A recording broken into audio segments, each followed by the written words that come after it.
কাছে মুখ দেখাতে পারবো। আমি চেষ্টা করবো আমার সরকারের সেই শব্দটা পরিবর্তন করতে। আমরা যারা সরকারি কর্মচারী, আমরা কিন্তু একটা বেতন পেয়ে থাকি এবং আমরা জানি মাসের শেষে নিশ্চিতভাবে আমরা একটা বেতন পাবো। কিন্তু এখানে যারা সাংবাদিক ভাই বোনেরা বসে আছেন, তাদের মাসের শেষে একটা অনিশ্চয়তার মধ্যে পড়তে হয়।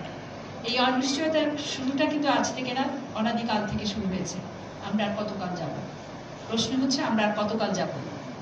আমরা এত সময় পরে, স্বাধীনতার এত বছর পরে, আরেকটা স্বাধীনতার পরে আমরা অবশ্যই চাই যে আমাদের একটা বেতন কাঠামো দ্বারা, একটা বেতন কাঠামোর মধ্যে আমরা পড়ে যাই। সাংবাদিক ভাইদের এটা একটা প্রাণের দাবি। আমাদের হাতে এসেছে গণমাধ্যম সংস্কার কমিশনের রিপোর্ট, আপনারা হয়তো আজকালের মধ্যে সেটা ওয়েবসাইটে দেওয়া হয়েছে এবং সেখানে কতগুলো সংস্কারের বিষয় এসছে। আমরা সরকারিভাবে সেটা কতটুকু সুপারিশমালা আমাদের জন্য,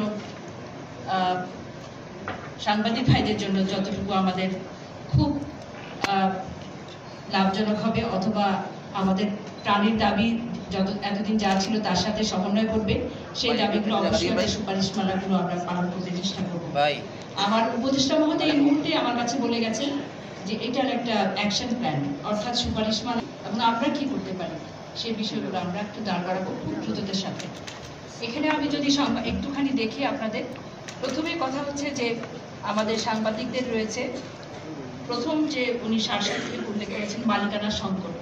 আমার মনে হয় প্রতিটা পরিবর্তনের পরে মালিকানার সংকট দেখা দেয় এবং আপনারা কিন্তু সেটা এই রিসেন্ট যে পরিবর্তন হয়েছে সেটার মধ্যেও আপনারা দেখেছেন। রয়েছে আইনগত সংস্কার প্রয়োজন। উনি ধরেছেন সংবাদ মাধ্যমে জবাবদিহিতা।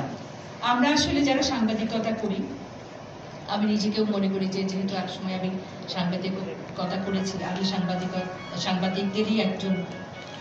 আমাদের আসলে এই মুহূর্তে যে তথ্য যুদ্ধটা শুরু হয়েছে বাংলাদেশে, এই তথ্য যুদ্ধের সপক্ষে কাজ করতে হবে।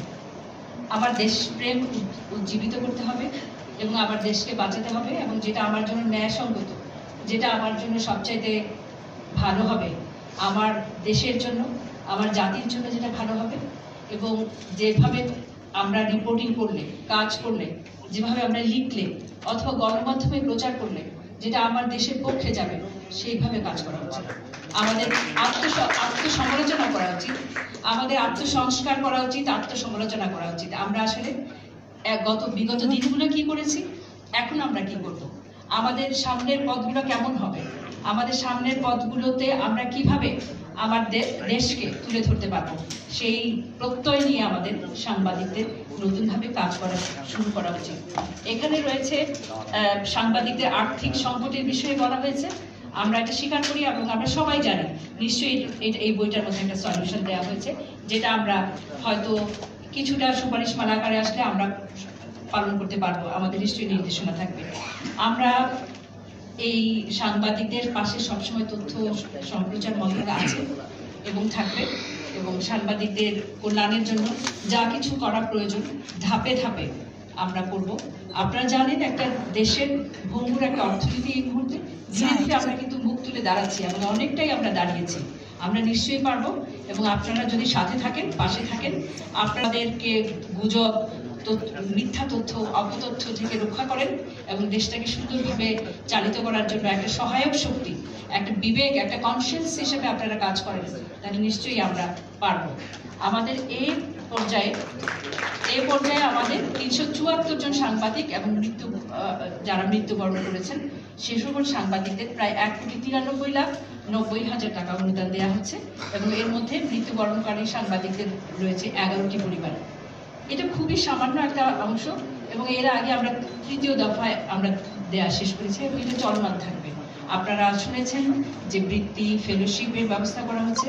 আপনারা শুনেছেন যে সাংবাদিকদের যারা প্রবীণ সাংবাদিক তাদের একটা প্রয়াস চলছে তাদের জন্য একটা পেনশনের ব্যবস্থা করা। আমি জানি না কতটুকু করতে পারবে, অর্থ বিভাগের খুবই সীমিত তাদের অবস্থান, তাদেরকে অনেকবার করে আমরা বলছি, আমরা যদি চেষ্টা চালিয়ে যাই হয়তো আমরা পারবো। আমরা সামনের দিকে এগিয়ে যাব আপনাদের হাত ধরে, আপনাদের সাথে নিয়েই আমরা একটা সুন্দর নতুন দেশ বিনির্মাণে এগিয়ে যাব। নিশ্চয়ই আমরা সেই জিনিসটা পারবো। আপনাদের সকলের সমৃদ্ধি কামনা করছি। আজকে যারা এখানে আমাদের অনুদান অথবা সম্মানটা নেবেন, আমরা শুনেছি যে এটা আপনাদের কষ্ট হয়, আমরাও বলছি এটা আমরা আপনাদেরকে দিতেও আমাদের কষ্ট হয়, তারপরও সামান্য কিছু আপনাদের পাশে থাকার বিষয়টি আমরা নিশ্চিত করতে কল্যাণ ট্রাস্টের সাথে আমি তথ্য সচিব হিসেবে আপনাদের পাশে আছি সবসময়। ধন্যবাদ।